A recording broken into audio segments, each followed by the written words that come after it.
ओम असतो मा सद्गमय तमसो मा ज्योतिर्गमय मृत्योर्मा अमृतं गमय। ओम शांति शांति शांति।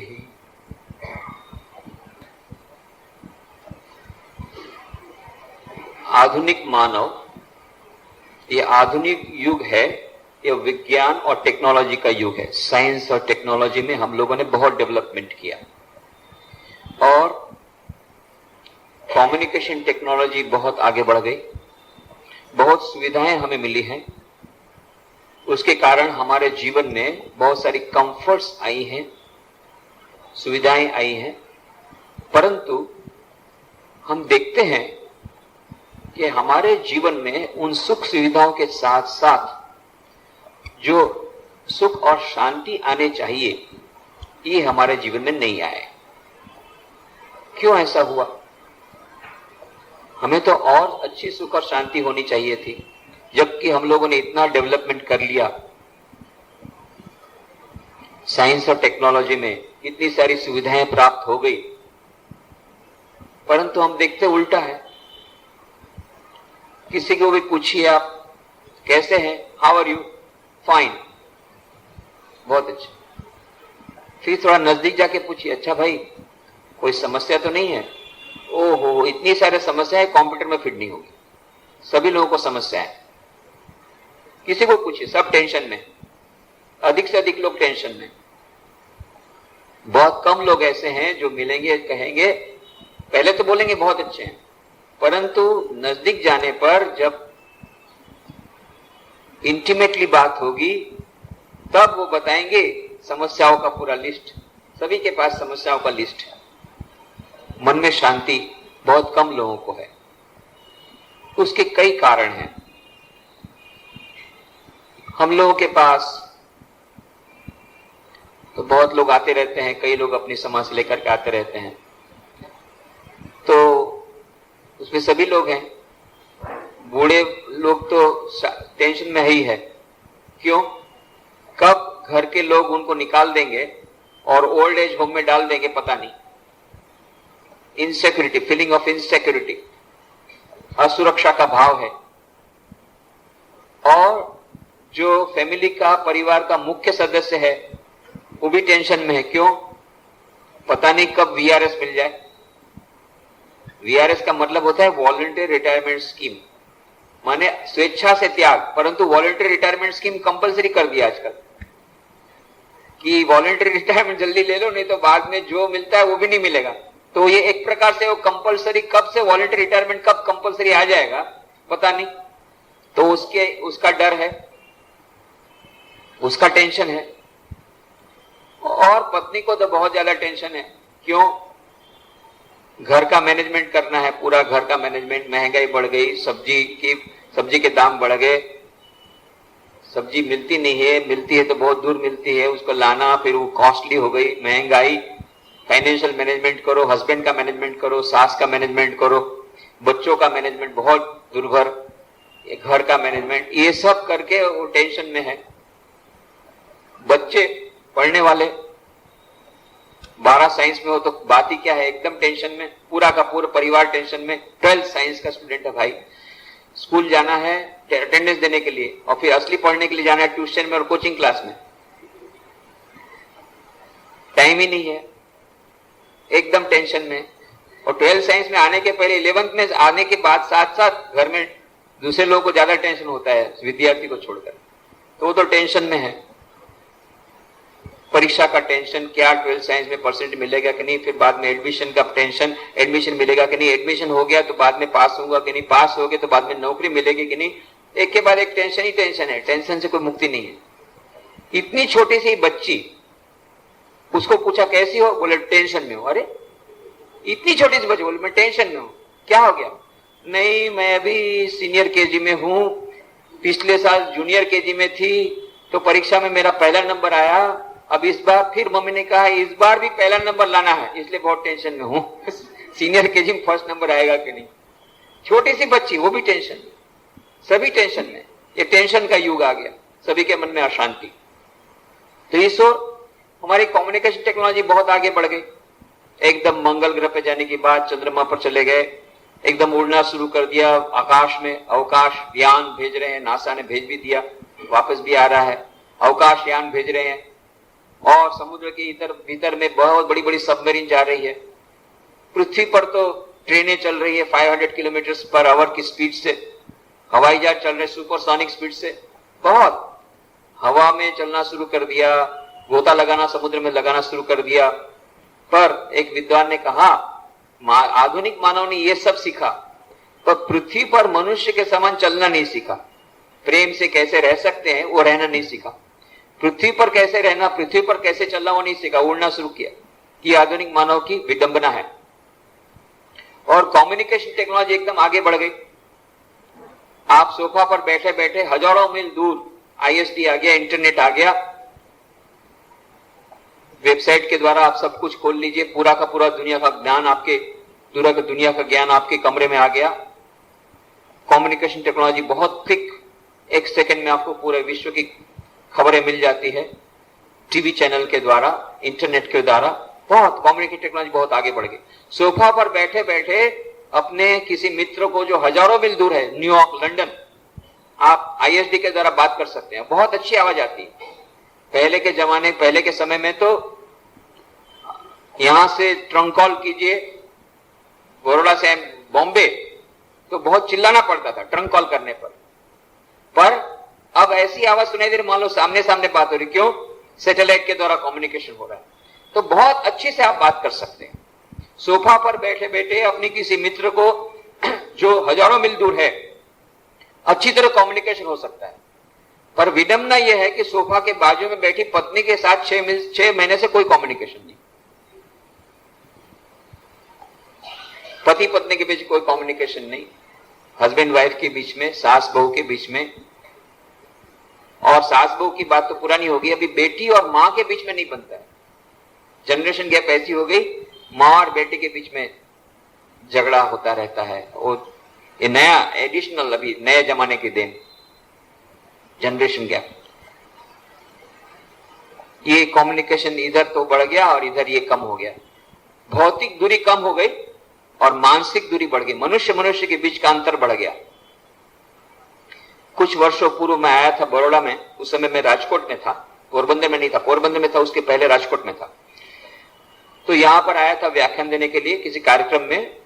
तो फिर वापस लौट रहा था, तो रेलवे स्टेशन पे मैं ट्रेन की राह देख रहा था। थोड़े दूर पर पति और पत्नी खड़े हुए थे, वो लोग भी ट्रेन की राह देख रहे थे। दोनों बाजू बाजू में खड़े थे, पर पति एक तरफ देख रहा था, पत्नी दूसरी ओर देख रही थी। थोड़ी देर बाद पति देवता ने बड़े धीरे से पूछा, अच्छा ये ट्रेन इतनी देर से क्यों आ रही होगी आज? धीरे से पूछा। और पत्नी ने जोर से चिल्ला करके कहा, गुर्रा करके कहा, मैं स्टेशन मास्टर हूं जो मुझे पूछते हो ट्रेन देर से क्यों आ रही है? इतना जोर से चिल्लाई, वो पति देवता 6 फीट दूर फेंका गया। इतने टेंशन में है, छोटी सी बात पूछने से एकदम क्रोध आ जाता है। तो कम्युनिकेशन टेक्नोलॉजी तो बढ़ गई, भौतिक दूरी कम हो गई, मानसिक दूरी बढ़ गई, और टेंशन का युग आ गया। सभी लोग टेंशन में हैं। इसका एक बहुत बड़ा कारण है, बहुत सारे कारण है उसके। एक बड़ा कारण है कंज्यूमरिज्म, उपभोक्तावाद। हम ये समझने लगे हैं कि जितनी वस्तुएं हमारे पास आएगी अधिक से अधिक, उतना हमें सुख और शांति मिलेगा, और इसलिए हम अंधी दौड़ कर रहे हैं, अंधी दौड़। ऑक्सफोर्ड डिक्शनरी में एक नया शब्द अब ऐड किया गया है, उसका नाम है एफ्लुएंजा।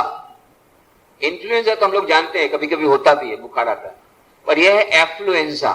ये एफ्लुएंजा होता है, जो लोग बहुत एफ्लुएंट होते हैं उन्हीं लोगों को होता है। बहुत धनवान लोग रहते हैं, तो अमेरिका में ये इतना बड़े स्केल पर आया, ये एफ्लुएंजा रोग आया कि अब वहां पर पेरेंट्स लोगों ने मिलकर के, माता पिता अभिभावक लोगों ने मिलकर के एक सोसाइटी का निर्माण किया है एफ्लुएंजा रेजिस्टेंट सोसाइटी। और वहां पर उन्होंने कहा कि बच्चे लोगों को, उन्होंने पहली बात तो उनका जो पॉकेट एक्सपेंसेस था वो कम कर दिया, और सप्ताह के अंत में उनको ले जाते हैं गांव में। देखो बाकी लोग कितना सादा जीवन जीते हैं, उनके पास केवल मात्र एक कार है, तुम्हारे पास 4 गाड़ियां हैं तो भी तुमको नई गाड़ी चाहिए, 15 जूते हैं, 16 जूता चाहिए, इनके पास केवल 3 जूते हैं। ये बताने के लिए कि देखो इन लोग इतनी कम वस्तुओं से भी रह सकते हैं, आनंदपूर्वक रह सकते हैं, और तुमको नई नई चीजें चाहिए। एफ्लुएंजा रोग का मतलब होता है, एफ्लुएंट लोगों को होता है, धनवान लोगों को, उसमें ऐसा होता है कि उनको, बच्चे लोगों को लगता है, बच्चे हो बड़े हो, कुछ वस्तुएं, नई नई वस्तुएं खरीदने का शौक होता है, शॉपिंग करने का बड़ा शौक आ जाता है। शॉपिंग जहां जिस दिन किया, शाम को शॉपिंग करके आए, उसके बाद 2 दिन बाद वो चीजों से जीज उब जाता है, अभी नया चीज चाहिए, फिर शॉपिंग करो, नई चीज आई और असंतोष बढ़ गया। 4 गाड़ियां आई, 6 गाड़ियां, नई मॉडल की गाड़ी लाए, जहां पड़ोस के यहां दूसरी गाड़ी आई, मन खराब हो गया, फिर दूसरी गाड़ी, नई कार, नए जूते, नए ड्रेस, नए कपड़े, नया मकान, और जितना आते जाता है उतना असंतोष बढ़ते जाता है। इतना करते करते करते फिर एकदम मानसिक रूप से इतना टेंशन आ जाता है, क्योंकि चीज वस्तु से संतोष नहीं होता है, तो फिर नुगिन न्यूरोसिस नाम का रोग हो जाता है, नुगिन न्यूरोसिस। वो नुगिन न्यूरोसिस होने के बाद हिडोनिस्टिक पैराडॉक्स उसके जीवन में प्ले करता है। हिडोनिस्टिक पैराडॉक्स बोलते हैं हिडोनिज्म का पैराडॉक्स। जितनी चीज वस्तुएं ज्यादा आती है उतना असंतोष और बढ़ते जाता है। ऐसा बढ़ते बढ़ते एक ऐसी स्थिति आती है जो दुनिया की कोई भी चीज वस्तु से संतोष नहीं दे सकती। उसके बाद सिजोफ्रेनिया का शिकार हो जाता है, ड्रग एडिक्ट बन जाता है, आत्महत्या करके मर जाता है। ये एफ्लुएंजा, और उसको बचाने के लिए, बच्चों को बचाने के लिए एफ्लुएंजा रेजिस्टेंस सोसाइटी अभी अमेरिका में हो गया। हम लोग के मन में इस प्रकार की बात आ गई कि जितनी चीज वस्तु आएगी उतना मन में शांति मिलेगी, और जितना जीवन में पैसा आएगा उतना जीवन में शांति मिलेगी, सुख मिलेगा। ये हम लोगों ने मन में सोच लिया। हम लोगों ने एक इक्वेशन अपने मन में लिख लिया, H is directly proportional to M, where H is equal to happiness and M is equal to money। जीवन में जितना पैसा आएगा उतना सुख और शांति आएगी। परंतु क्या सचमुच में ऐसा है? हम जीवन में देखते हैं, स्टैटिस्टिक्स में क्या देखते हैं, सभी जगह तो टेंशन बढ़ रहा है, पूरे विश्व में टेंशन बढ़ रहा है, सभी लोगों के मन में टेंशन है, सभी जगह आत्महत्या का दौर बढ़ रहा है, सभी जगह मानसिक रूप से पागल लोगों की संख्या बढ़ रही है, सभी जगह पर मानसिक रोगी बढ़ रहे हैं। परंतु भारत में भी बढ़ रहे हैं, सभी देश में बढ़ रहे हैं, परंतु हम लोग के मन में जो यह बात है कि केवल पैसे से सुख मिलेगा, तो स्टैटिस्टिक्स के एनालिसिस ये करता है कि विश्व में 3 देश ऐसे हैं जहां लोगों के पास सबसे अधिक पैसा है, उनकी पर कैपिटा इनकम सबसे अधिक है, और उन देशों के नाम है अमेरिका, जापान और स्वीडन। मैं कुछ वर्ष पहले के स्टैटिस्टिक्स बता रहा हूं, उन स्टैटिस्टिक्स के अनुसार 3 देश ऐसे थे जिसमें पर कैपिटा इनकम सबसे अधिक थी, अमेरिका, जापान और स्वीडन। और 3 देश ऐसे थे जहां पर सबसे अधिक आत्महत्या होती थी, और उन देशों के नाम है अमेरिका, जापान और स्वीडन। और 3 देश ऐसे हैं जहां सबसे अधिक लोग पागल हो रहे हैं, मानसिक रूप से अस्वस्थ हो रहे हैं और रेगुलरली साइकियाट्रिक के पास जा रहे हैं। उन देशों के नाम है अमेरिका, जापान और स्वीडन। तो इक्वेशन क्या हुआ? H is inversely proportional to M। जिस देश में जितना अधिक पैसा है उस देश में उतने अधिक लोग दुखी हैं। दुखी नहीं रहेंगे तो क्यों आत्महत्या करेंगे और क्यों मानसिक रूप से पागल हो गए? इसका मतलब ये नहीं है कि जीवन में सुख शांति प्राप्त करने के लिए पैसे की आवश्यकता नहीं है। मात्र पैसों के द्वारा जीवन में सुख शांति नहीं आ सकती, ये हमें याद रखना पड़ेगा, ये हमें याद रखना पड़ेगा। लंदन स्कूल ऑफ इकोनॉमिक्स ने सर्वे किया कुछ वर्षों पूर्व, हैप्पीनेस सर्वे। विश्व में कौन सा देश ऐसा है जहां सबसे अधिक लोग सुखी हैं? हैप्पीनेस सर्वे। और उन्होंने सर्वेक्षण किया तो सब लोग पूरी दुनिया दंग रह गई। सबसे अधिक सुखी देश था बांग्लादेश, जिसकी पर कैपिटा इनकम शायद सबसे अधिक कम है दुनिया में। और भारत देश का नंबर 5वां था, ब्रिटेन का 35वां था, अमेरिका का 46वां था।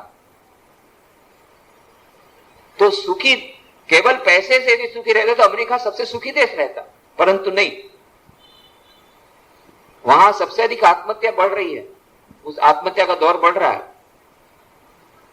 डेरेक हम्फ्रीज द्वारा लिखित पुस्तक है, पुस्तक का नाम है द फाइनल एक्सिट। पुस्तक भी एक्सिट हो गई, मिलती नहीं, मुश्किल से पिछले वर्ष 2 वर्ष पूर्व मुझे एक बुक फेयर में मिली, the final exit direct companies. क्या लिखा है उसमें?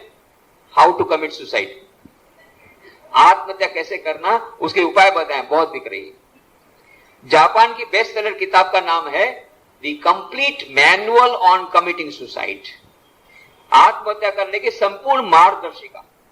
और 1 साल में 3.5 लाख प्रतियां बिक गई। और कुछ लोग तो पुस्तक हाथ में लेकर के जिस प्रकार से बताया गया था ऐसा आत्महत्या करके मर गए।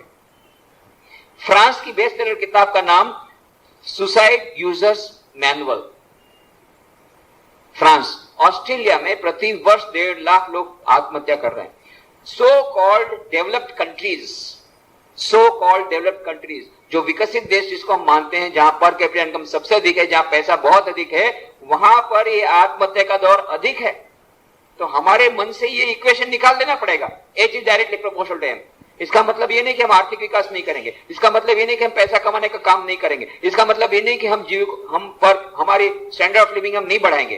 पर हमें याद रखना पड़ेगा, मात्र पैसे के द्वारा मन की शांति खरीदी नहीं जा सकती है, ये हमें याद रखना पड़ेगा। यदि होता तो ये देशों में आज आत्महत्या के इतने सारे आत्महत्या नहीं करते। National Institute of Mental Health ने सर्वेक्षण करके देखा, on an average at least 1 person regularly goes to psychiatrist in every family. प्रत्येक परिवार में औसतन कम से कम एक व्यक्ति नियमित रूप से साइकियाट्रिस्ट के पास जाता है, मानसिक रूप से पागल। National ministry of health Japan के द्वारा सर्वेक्षण करके उनके फिगर्स बताए गए। 42% of the executives and employers of 44 years and above are suffering from mental disorder. 100 new mental hospitals opening on an emergency scale. 44 वर्ष की उम्र के ऊपर के 42% जो लोग एग्जीक्यूटिव जापान में हैं, उनको मानसिक रूप से पागल हो गए हैं। 100 नई मेंटल हॉस्पिटल जापान में खुल रही है। एक कुछ वर्ष पहले मिनिस्ट्री ऑफ हेल्थ जापान ने यह फिगर्स दिए। तो जिस देश को हम मानते हैं बहुत विकसित देश है, पर कैपिटा इनकम ज्यादा है, वहां पर भी यह हाल है। यूनेस्को के रिपोर्ट के अनुसार 54% of the youth of America, Japan and Sweden are not meeting natural death, the cause of the death is suicide. 54% UNESCO के रिपोर्ट के अनुसार 54% युवा लोग अमेरिका, जापान और स्वीडन के साधारण रूप से नहीं मरते हैं, आत्महत्या करके मर जाते हैं। सभी जगह आत्महत्या का परसेंटेज बढ़ रहा है। भारत में पहले 3 लोग प्रति लाख मरते थे आत्महत्या करके, अभी 9 लोग प्रति लाख मर रहे हैं। परंतु अमेरिका में 45 प्रति लाख लोग मर रहे हैं, उससे कहीं अधिक बढ़ करके है। प्रतिदिन 1500 लोग विश्व में आत्महत्या करके मर जाते हैं। सभी जगह आत्महत्या का परसेंट बढ़ रहा है। इंडिया में 3 गुना हो गया, पिछले 10 वर्ष में 3 गुना बढ़ गया। बड़ौदा में भी एक सप्ताह में पिछले 7 आत्महत्या हो गई, कम से कम 7 आत्महत्या पेपर में आई, बाकी और कितनी हमें पता नहीं। तो बड़ौदा में बढ़ रही है, भारत में बढ़ रही है, परंतु जहां जिसको हम सुखी देश मानते हैं वहां और ज्यादा बढ़ रही है। तो आत्महत्या का केवल कारण गरीबी नहीं है एक कारण यहां भारत में, पर बहुत कम।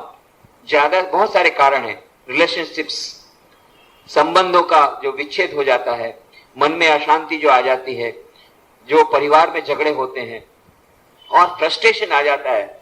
सभी लोगों को सफलता चाहिए, एवरीबडी वांट्स सक्सेस। कैसी सफलता? इंस्टेंट सक्सेस, तुरंत, आज ही आज हमको इंस्टेंट सक्सेस चाहिए, और इंस्टेंट कॉफी चाहिए, इंस्टेंट सक्सेस चाहिए। इंस्टेंट सक्सेस नहीं मिले, इंस्टेंट डेथ, आत्महत्या करके मर जाओ, बस सब इंस्टेंट चाहिए, एकदम इंस्टेंट। ये जो उतावलापन और ये कंज्यूमरिज्म, उपभोक्तावाद। एरिक फ्रॉम ने पुस्तक लिखी to have or to be, पुस्तक का नाम है to have or to be. उसमें उन्होंने लिखा, man has become a commodity and he thinks himself as a commodity and acts like a commodity. The dehumanising effect of a salesman, ये उनकी दूसरी पुस्तक है। एरिक फ्रॉम बहुत बड़े साइकोलॉजिस्ट हो गए अमेरिका के। उन्होंने ये कहा कि आज हम लोग उपभोक्तावाद के ऐसे शिकार हो गए हैं कि हम अपने आप को, एक मनुष्य भी एक वस्तु बन गया जो अपने आप को बेचने के लिए तत्पर है। और सचमुच में दूल्हे बिकते हैं। यहां तो प्राइस कम है शायद गुजरात में दूल्हों की, वहां जाइए। यूपी में यदि आईएएस ऑफिसर रहा तो एक दूल्हे की कीमत 70 लाख रुपया, अभी शायद बढ़कर 1 करोड़ हो गया, कोई कोई बोलते थे बिहार में। बिहार और यूपी में दूल्हा बिकता है 1 करोड़ में। 1 करोड़ रुपये दीजिए, आईएएस ऑफिसर दूल्हा बनाइए। रुपये का सवाल है, क्योंकि उसको मालूम है यदि हमारा दामाद आईएएस ऑफिसर है, तो अभी मैं 1 करोड़ दूंगा तो मेरी बेटी को 1 साल में 10 करोड़ रुपया मिलेगा, क्योंकि वो तो ऊपर नीचे से सब टेबल के नीचे से ले लेगा। मालूम है आईएएस ऑफिसर कितना टेबल के नीचे से लेता है, इसलिए आईएएस ऑफिसर की सबसे ज्यादा कीमत है। सभी दूल्हे बिकते हैं, बैंक ऑफिसर की भी कीमत है, ऐसा नहीं कि नहीं है। सबसे हाईएस्ट आईएएस आईपीएस ऑफिसर, उसके बाद में फिर बाकी सबकी कीमतें आती है, पर दूल्हे बिकते हैं बिहार में और यूपी में। Man has become a commodity. और ये उपभोक्तावाद, पैसों से हम लोग सब सोचने लगे, सब पैसों में ही पैसा, और पैसा और पैसा और पैसा, पैसे के पीछे पागल हम लोग हो रहे हैं और चीज वस्तुओं के पीछे पागल हो रहे हैं। ये उसका एक कारण है हमारा मन की अशांति का, संतोष नहीं है, असंतोष और बढ़ रहा है। एक मकान बनाया, अच्छा दूसरा मकान, दूसरा तो और बढ़िया मकान, और बढ़िया मकान तो तीसरा। एक गाड़ी आई, पहले तो साइकिल में चलते थे, अभी किसी भी स्टूडेंट को, कोई स्टूडेंट आया फर्स्ट क्लास पास, मान लो अच्छे नंबर से आया, बोले तुमको साइकिल दूंगा, तो उसका मुंह कैसा होगा? पहले तो कोई भी फर्स्ट क्लास पास आता, साइकिल मिलेगी तो इतना खुश हो जाता था लड़का। अभी साइकिल दे रहा हूं, मेरा अपमान, इतना फर्स्ट क्लास में आया तो अच्छा ठीक है लूना, लूना अपमान नहीं, स्कूटी चाहिए, काइनेटिक चाहिए। और इससे आगे बढ़ गए, काइनेटिक आ गई तो अभी 4 व्हीलर चाहिए, 4 व्हीलर आ गई तो और अच्छी कार चाहिए, और आगे और आगे आगे। संतोष नहीं है, कंज्यूमरिज्म, उपभोक्तावाद ऐसा आ गया कि हमारा मन असंतोष में रह गया।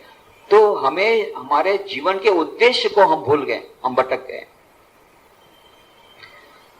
एक आदमी नाव चलाने वाला नाव में सोया हुआ था, आराम फरमा रहा था, सोया हुआ था। तो हमारे भारत में तो सब चीजें महंगी, पर एक चीज बहुत सस्ती है, वो है कंसल्टेंसी। बाहर के लोग कंसल्टेंसी के लिए बहुत फीस देते हैं, बाहर के देशों में। यहाँ कंसल्टेंसी फ्री देने वाले कई लोग हैं, और कुछ लोग तो ऐसे हैं आप नहीं चाहेंगे तो भी जबरदस्ती आपको सलाह देंगे, और सलाह देने में ऐसे एक्सपर्ट हैं कि हर एक चीज में सलाह दे सकते हैं। आपके घर में सास बहू का झगड़ा कैसे निपटाना के लेकर के, लड़के को कहाँ भेजना से लेकर के, यदि आपको पेट में गड़बड़ हुआ तो कौन सी दवाई लेना है आयुर्वेदिक, वो से लेकर के, और फाइनेंशियल कहां पर देना, सभी चीजों की सलाह देते थे। और आपको जबरदस्ती 1 घंटा रास्ते में मिलेंगे तो 1 घंटा सलाह देने के बाद ही आपको छोड़ेंगे। ऐसे मुफ्त सलाह देने वाले हमारे भारत में ज्यादा है, कंसल्टेंसी देने वाले। वहां विदेश में प्राइस देनी पड़ती है, यहाँ मुफ्त में मिलती है, नहीं चाहे तो भी मिलती है। तो ऐसा एक मुफ्त सलाह देने वाला कंसल्टेंट बैठा था, उसने बोला अरे क्या रे अभी से सो रहा है, अभी तो दोपहर है, मछली मारने क्यों नहीं जाता?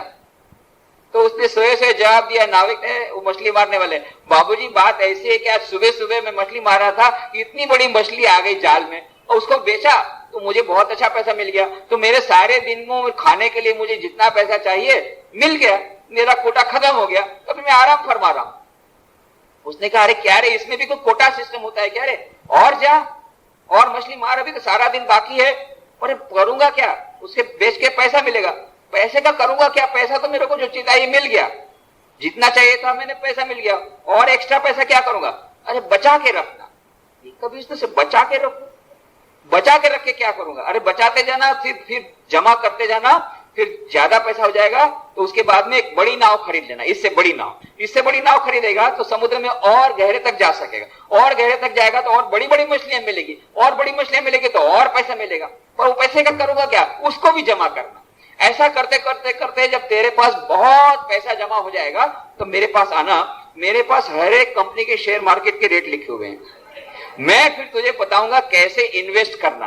इस प्रकार से तू इन्वेस्ट करेगा अपना पैसा तो तुझे फिक्स इनकम आएगी, प्रति महीना तुझे घर बैठे इनकम आएगी, और तू आराम से चैन से सो सकेगा। अरे मैं तो आराम की नींद ले रहा था, चैन से सोया था, आपने उठाया। आराम से सोने के लिए, चैन की नींद सोने के लिए इतना लंबा चक्कर, मैं तो यही कर रहा था, आप ही ने मुझे उठाया। ये हम भूल जाते हैं कि हमारे जीवन का लक्ष्य है शांति प्राप्त करना। वो सुख शांति प्राप्त करने के लिए हमें और चाहिए, पैसा चाहिए, और वो पैसे के पीछे इतने पागल सबको पूछ रहे क्या चाहिए, हमें जीवन में सुख चाहिए, सुख मिला नहीं, उसके लिए पैसे प्राप्त करने के लिए दौड़ धूप कर रहे हैं, टाइम नहीं है, परिवार के साथ बिताने को टाइम नहीं है, घर के बच्चों को घुमा लेने के लिए जाने का टाइम नहीं, क्या करें, नई ब्रांच खोल दी न्यूयॉर्क में, बहुत बिजी है, बहुत बिजी, व्यस्त व्यस्त व्यस्त, बाहर जाने का टाइम नहीं, किताब पढ़ने का टाइम नहीं, मनोरंजन करने का टाइम नहीं, बच्चों के साथ बैठने का टाइम नहीं, कुछ टाइम नहीं, दौड़ रहे हैं, कहां, किस चीज के लिए दौड़ रहे हैं। और उन चीज वस्तु को प्राप्त करने दौड़ रहे हैं जिन चीज वस्तुओं से हमें कभी सुख शांति, शाश्वत सुख, शाश्वत शांति प्राप्त नहीं हो सकती। इतना ही नहीं, दैनंदिन जीवन में भी शांति प्राप्त नहीं हो सकती, इसलिए दौड़ दौड़ करके मर जा रहे हैं हम लोग। ये सभी हमारे ये कंज्यूमरिज्म, उपभोक्तावाद हमारी अशांति का एक मुख्य कारण।